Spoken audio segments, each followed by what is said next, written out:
Facebook groups, Facebook pages. Hopefully we're everywhere and you can all find us.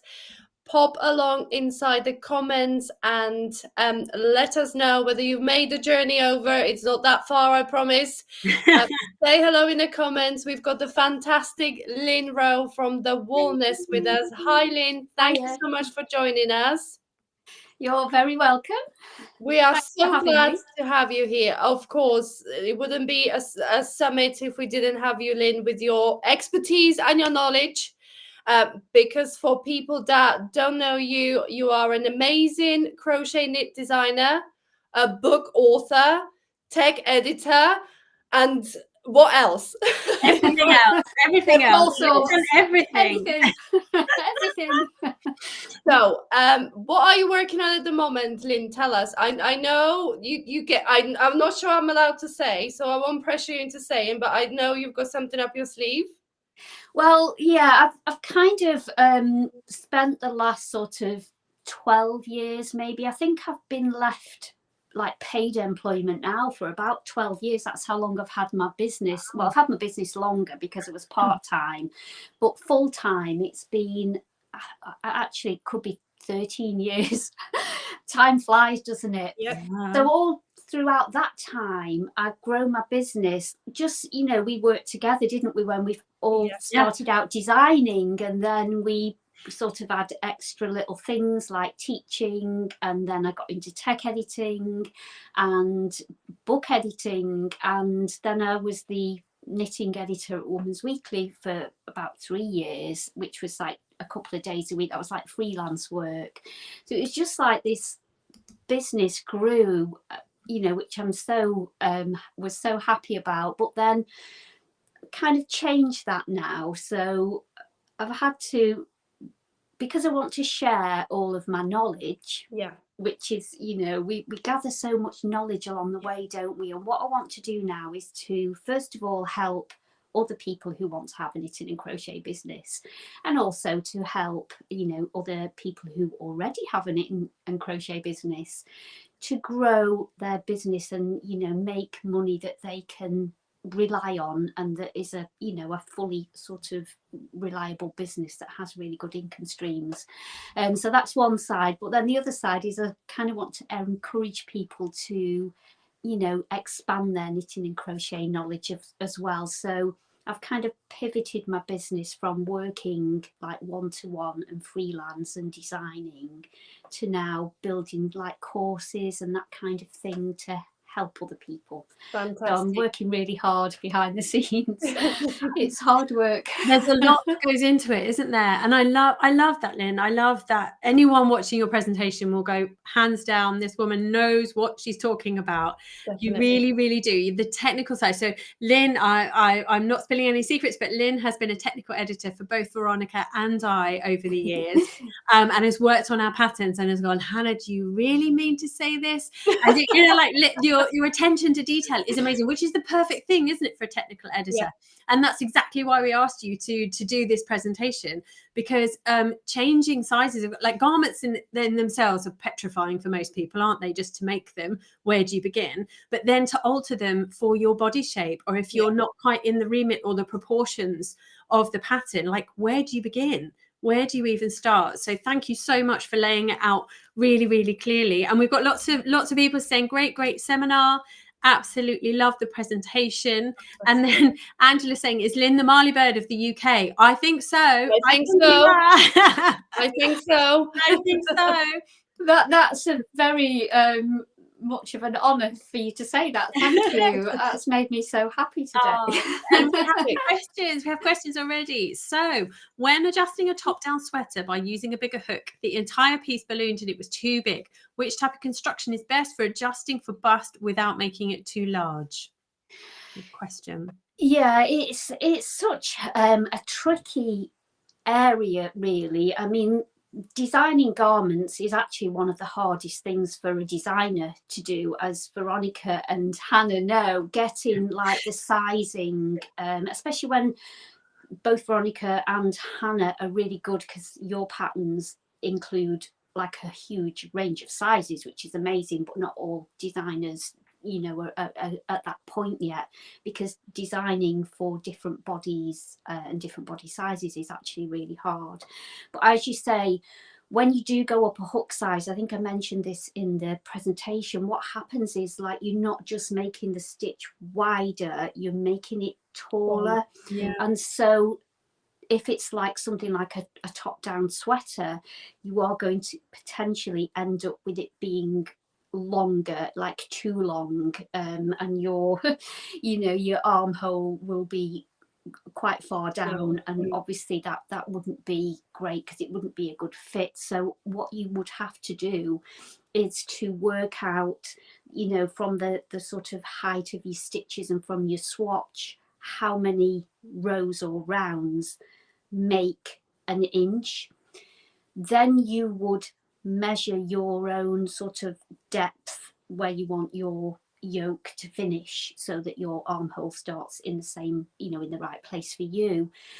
And then you would, it is quite complicated, so I'm trying to make it as easy as possible. So once you had that measurement, that depth for your yoke, and you know how many rounds make 1 inch, you can work out how many rounds make the inches that you need. And then you would have to just make sure that any increases could fit nicely into those number of rounds. Yeah. So say the increase in the pattern was, you need to increase on the yoke once every 4th round, you might have to do it once every 3rd round, so that you fit those increases into the depth that you have, so that then it doesn't end up too long. Yeah, I think this is one of the issues I run into with one of my raglan sweaters that actually you take edited, and I did have the email. I said, Veronika, don't you think that would be a little bit too deep? And he's like, yes, I do agree. Because you kind of want to start the pattern in the same way for all the sizes, but when you get to those larger sizes, you kind of have to, it's like writing a completely different pattern, because you have to not just start with more stitches, because like people's necks, there isn't a huge difference, you know, no one's got a neck of that size, so you kind of start with the same neck, slightly bigger, but then, like you said, then you really have to get those increases in there, because you can end up with the yoke that is kind of down by your belly button already, even before you split for the sleeves and the main body. So yeah, top-down sweaters, they are great because you can try them on, but they are quite tricky from the designing point of view, and they are my nemesis, I have to say. So I wonder then if for someone having their first go at adjusting things like this, like you say, the hook size, do you think a really simple construction actually is the way to go, rather than, you know, top down's great because it's seamless and all that kind of stuff, but there's a lot for us as even designers. A raglan is so much more complicated to write than here's a rectangle, add it to another rectangle. Actually, maybe just do that. Know your measurements and make 2 rectangles that you know are good for your front and back. And then put pins in to see where your underarm is and where's comfortable for you. Yeah. And then when you are doing, then when you feel comfortable to do the raglans or whatever, then you know what depth you want it to be. I think just take it gently, I think, is what I think you ought to do. Yeah, I think Selena did a great presentation yesterday on garments from simple rectangles. So if you wanted to go ahead and adjust by making it bigger, by changing hook size and thicker yarn, perhaps some simple constructions like Selena was talking about yesterday in her rectangle garments presentation, then put Lynn's advice into practice. With changing the hook size and the yarn, and, you know, comparing your 2 gauge swatches, the original, and then with the bigger yarn and bigger hook like Lynn was talking about. So I think, something simpler to start with when you start adjusting would be easier route to go down, definitely. Yeah, and I loved your advice, Lynn, of you need to get the gauge right for the pattern first off. You have to get that right before you start making adjustments, because otherwise you don't know what your adjustments are going to do to that pattern, do you? Yeah, the thing is with knitting and crochet, they're both the same, really. Unless you check your gauge before you start, it could just all go wrong anyway, even if you're not intending to make any changes. It might be that because you haven't checked your gauge to begin with, that it could end up too big or too small just because you haven't checked. So it is really important to get that basic information absolutely spot on. And sometimes it might mean, because we're all different and we all crochet differently and we all hold our hook differently, it may mean that to achieve the pattern tension as given in the pattern, you might even need to adjust your hook size at that point. Yeah. And then again, I suppose. And then if you want to make it larger, you then have to go up to the next. I would always go just to the next hook size, like not a whole hook size, just to the next possible hook size. So if the pattern's 3.5 millimeters, if you've got a 3.75 millimeter hook, which they're not always like popular, those, or readily available, but try that before you went to a 4 millimeter hook, because just a little bit of a change in your hook size can make a big difference to a finished garment. So you have to try just like a little step at a time to get the gauge that you think will then give you that extra width that you need. Perfect. And Carrie's asking, for each basic style, do you have a favoured technique of size adjustment? Does it matter? Does it depend? I think, let me try and think. I don't know really. I think they're all quite fun. I mean, the one that I'm actually going to be trying very soon is the adding panels to the seams, because I've got two. They're not crochet dresses, but they are like fabric dresses, and I bought them in the sale and they were really cheap, but actually now they don't fit me anymore because I love this. I don't know that, but I love this story. I was like, oh no, these dresses don't fit me. So I'm going to unpick the side seams. They're like pinafore dresses. They've got a V-neck, so I'm going to cut the side seam open, and I'm going to crochet some granny square strips, because granny squares are so popular, aren't they? Yeah. Like nice bright colours, cotton, so I can wash them. And then I'm going to add that extra width into the dresses so that I can wear them and not have to give them away. But you could do that with your garments, because you can crochet the pieces as given in the pattern, and then if you just need like an extra couple of inches, you could just crochet a really colourful strip then that you could add all down the side, and it would just look amazing. So I did something similar. So for my Cynthia dress, which you tech edited for me, like rusty coloured one, it was to wear for my brother's wedding, and I was very ambitious with how much weight I would lose, and I would be, and there wasn't much fudge factor in it. And it was like a week before, and I was just like, this is not going to fit. So I undid the sides, and I put a panel in for both sides, and I just mimicked the set. For that one, I wanted it to blend in, so I just mimicked the same lace stitch that was on the whole dress, and it worked brilliantly. So I'm a big fan of that one. And I suppose it always goes for what people are comfortable with when it goes to adjusting. If if you got the brain for maths, by all means go and try and work out your stitches and rows. If you just want easy solution, like Hannah said, just pop an extra fabric onto the side, or like Lynn just said, adjusting the dress with the granny squares. That's a great idea. That's a great way to go as well. And Joanne's saying, I'm a plus size lady and this presentation is very helpful to me. I look forward to your courses. Awesome. Great.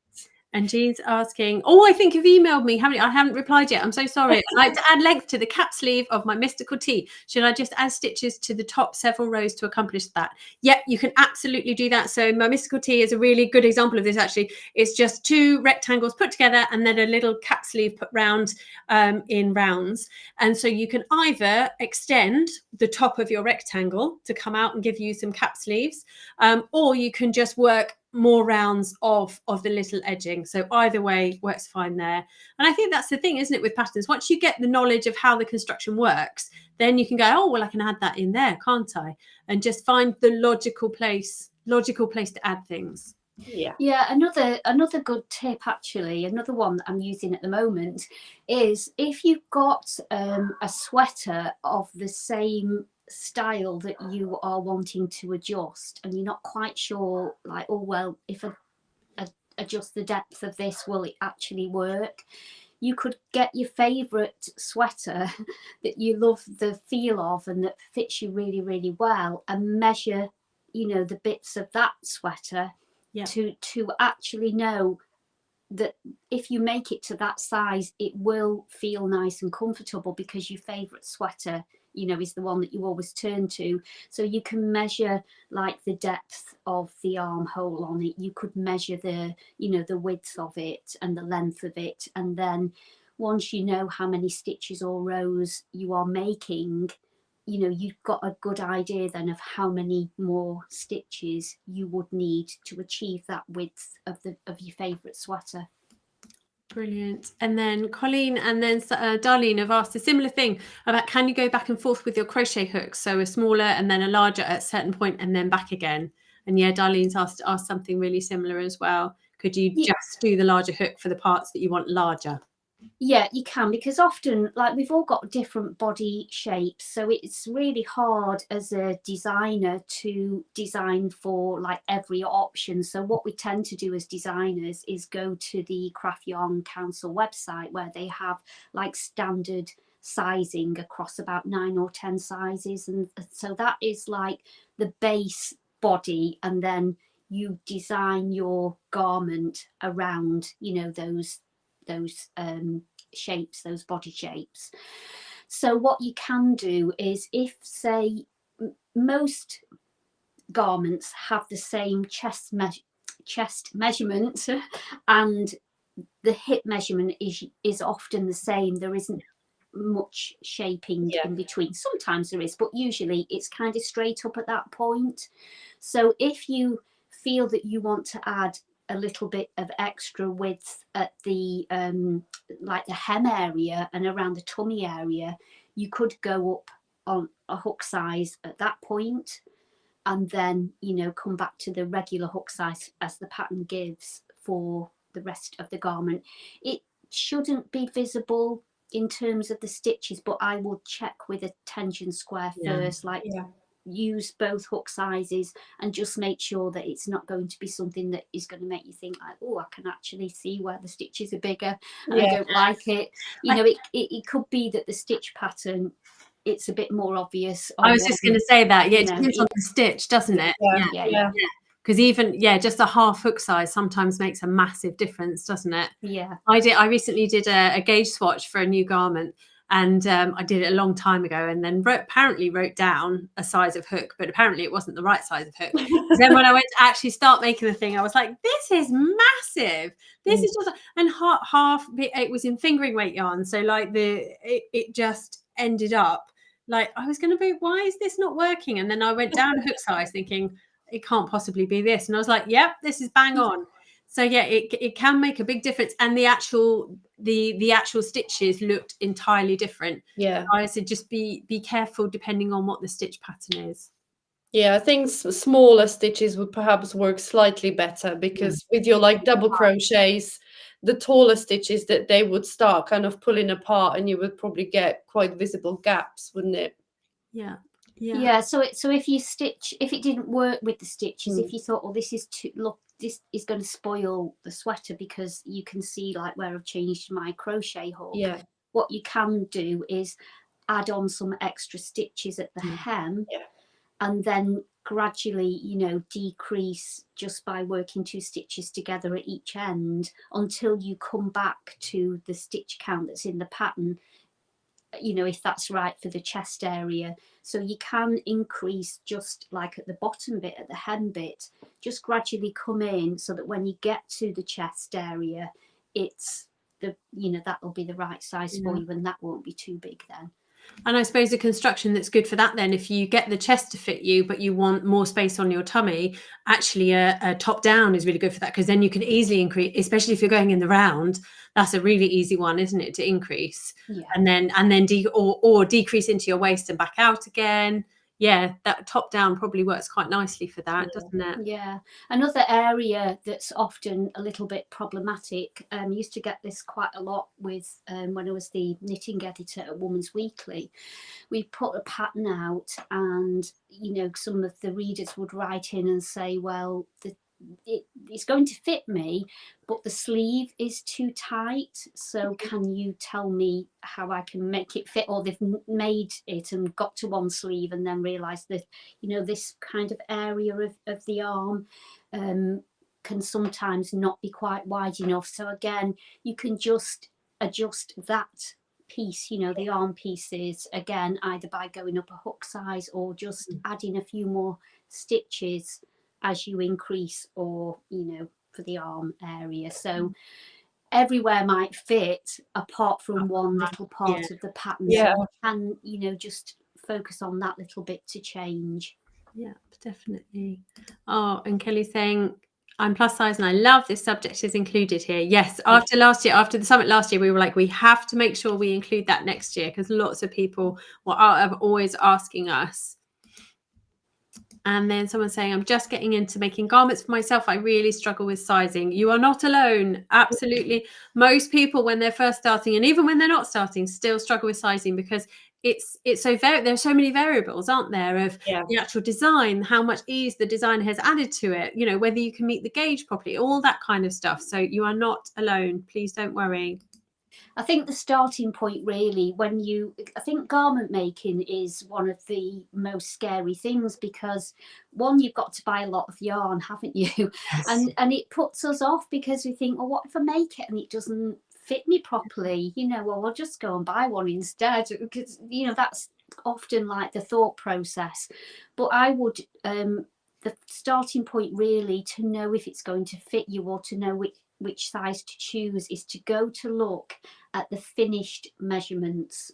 So how, you know, the size of the actual finished garment. So if you normally buy like a size 16 or 18, don't just look at that on the table, look at the actual finished size, because it can be different from designer to designer. So it's the finished size of the actual garment that you want to then think, is that going to be the right size for me? And get your jumpers out and measure those, so that you know, if I make this crochet top and that's the finished measurement across the chest, it's going to fit me across the chest. And then if you've got to make adjustments elsewhere, then you can at least like be a bit more confident that it's going to fit you at the end. Then Janice is asking about the best and worst yarn to make garments out of, having made a toddler dress of true boot and the body stretched out due to the weight of the skirt portion the first time it was worn. And I think this is really important with plus sizes as well, isn't it? Because there's a lot of fabric sometimes, isn't there? And if that's heavy fabric, it will pull and stretch. So what's your advice for any reinforcements, etc.? I think for me, I always find that garments that are made in pieces and sewn together are far better, because the seams provide like that structure. And sometimes, like when I've designed things, people are like, well, why have you cast off and then picked some stitches up? I'm just going to leave mine on the, you know, on the needle ready. I'm like, no, please don't do that, because what that does is that casting off and then, you know, picking back up again, but in this case we'd be sewing the pieces together. It holds like certainly the you know, the drapiness, as I don't know if that's a word actually, but you know what I mean, like it helps to contain like the fabric, then it kind of helps it to not just drop if it's quite heavy. You know, that I think that would be my best advice, is to have garments that are made with pieces that are sewn together and sewn on this, because imagine if you didn't, like some garments don't have like a shoulder seam, so they're just going to kind of pull, and there's nothing to stop it from that's the most where they kind of the tension is at the worst on your shoulders, isn't it? But with the toddler dress, you could actually reinforce it at the waist, perhaps. I was thinking like like a belt or different types of stitches. Like I've got one dress I did top down for babies, and at the waist part I went back to a single crochet ribbing, which really pulled it in at the waist, and it kind of sits on the waist better and holds the skirt up a bit as well. So the weight of the skirt doesn't pull the top, but it kind of pulls at the waistband, which is reinforced. So that would probably be down to a different pattern, I would imagine. Not so much the fault of the yarn, but maybe the pattern needed just that extra little touch to hold the weight. Yeah, definitely. And we've run out of time. I can't believe it. I'm looking at the time. Yes, I want to touch on this because Tina has said and I want to, in case anyone else is feeling this way, that this time is giving me a negative. Me and maths are not friends. Well, you are not alone in that. There are lots of people that are scared by the numbers, and that's why we have designers. That's why we do the job that we do. And now I feel like not crocheting again. But then the wonderful Michelle from Tales of Knots has said, don't say that. You need to understand the ins and outs of math. You don't need to understand the ins and outs of maths if you don't want to. And you can choose a trusted designer like these ladies and follow their instructions. You are absolutely right, Michelle. This is the thing. This is just to kind of open everyone's eyes and just let you know that there are things that you can do if you want to. This isn't like you have to do this. There are lots and lots of patterns that will work, but if you want to and feel confident enough to make those changes, then this is how to go about it. Lynn's your lady. Lynn's your woman. People are at different stages of their crochet journey. So if this presentation wasn't quite for you because you don't want to get into that maths, that's perfectly fine. But there are people out there that really are kind of made their first sweaters and they're thinking like, okay, I want to make this really fit me well. And that was exactly the group of people that Lynne was trying to capture there with her amazing presentation. So we've run out of time. Oh my gosh. No, we are on a minute to go. Next presentation by the lovely Sandra from Nomad Stitches there. She's talking to us about top-down yoke. So that's another great presentation. And hop on over to her YouTube channel to watch and then come back and join us for the live Q&A after. And thank you so much, Lynne, for joining us at this summit and for your amazing presentation. Again, thank you so much. And thank you. Awesome. Everyone saying thank you. Yeah, thank you, Lynne.